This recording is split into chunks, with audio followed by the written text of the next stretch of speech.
হযরত বেলাল রাদিয়াল্লাহু তাআলা আনহু এত কষ্ট স্বীকার করেছেন ইসলাম গ্রহণ করার জন্য, এত নির্যাতন স্বীকার করেছেন, এত কষ্ট স্বীকার করেছেন।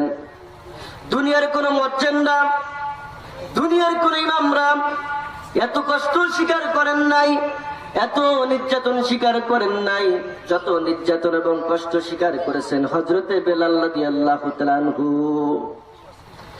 হযরত বেলাল রাদিয়াল্লাহু তাআলা আনহু কালো কুচকুচে মানুষ ছিল, এত কালো যার চেয়ে কোনো কালো ছিল না।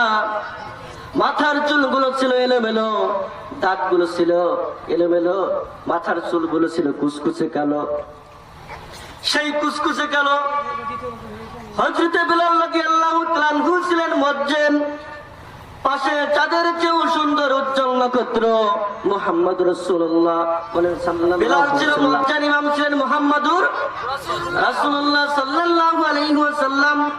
কালো এবং ধলার মধ্যে, আবার নবী কালো এবং ধলার মধ্যে সব পার্থক্য, সবকিছুকে দূরীভূত করে দিলেন। কেমন নবী ছিলেন? যেই নবী চাঁদের চেয়ে উজ্জ্বল নক্ষত্র।